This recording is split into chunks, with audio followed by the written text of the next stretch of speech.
हाथ अगर गंदे हो गए तो पानी से धोए जा सकते हैं।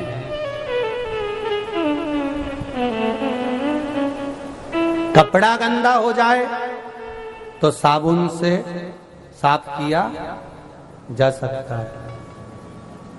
पर शिव कथा कहती है अगर मन गंदा हो जाए तो न पानी से साफ होता है न साबुन से साफ होता है। अगर मन गंदा हो जाए तो केवल सत्संग से ही साफ हो सकता है, बाकी का किसी से साफ नहीं। कहती है कथा में वही पहुंच पाता है जिसने अपना अहंकार, अपनी अभिमत्ता, अपना अहम घर के दरवाजे पर छोड़ कर आया हो। और कथा में जब गिरिराज बाबा के मंदिर में आप चौखट पर जब प्रवेश कर कर ऊपर चढ़कर 2 सीढ़ी चढ़कर जब इस पावन प्रांगण में आते हैं तो कोई अहंकार करने वाला व्यक्ति तो बाहर ही रह जाता है, पर जो अभिमत्ता से विहीन हो गया, अहंकार से जो चला गया, केवल वही कथा में पहुंच पाता है। केवल वही कथा में।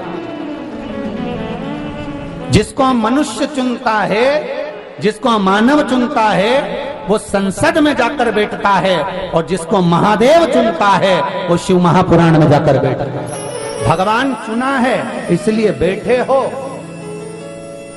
इसलिए बैठे।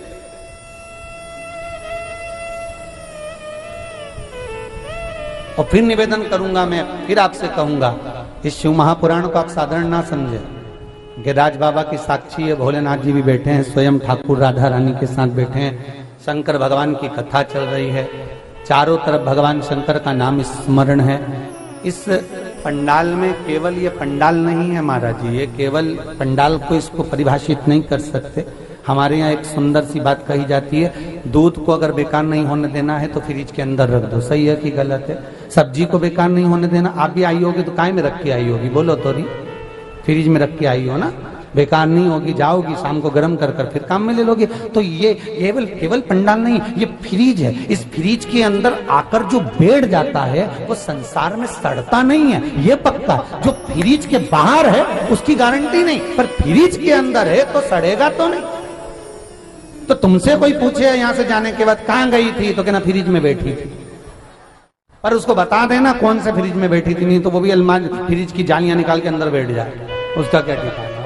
उसको बताना कौन सा फ्रिज है।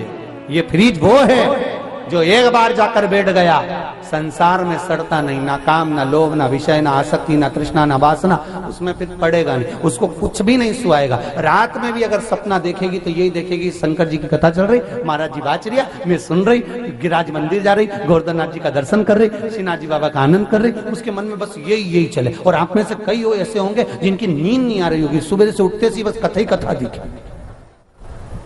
कई तो रात के भी चिल्ला रही होगी, हाँ।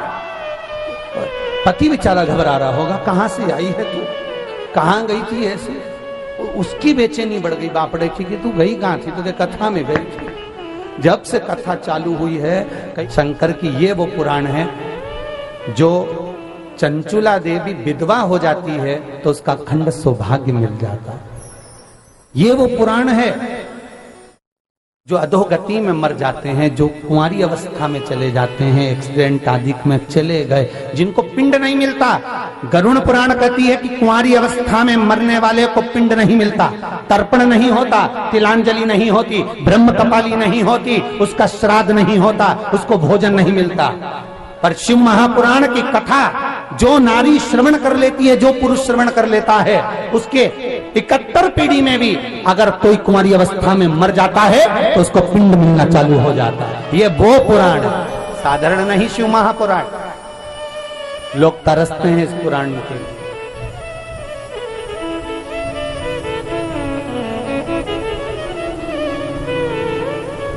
लॉकडाउन के बाद पहली कथा शिवरी नारायण करी, ये दूसरी कथा आपके दौसा में हुई।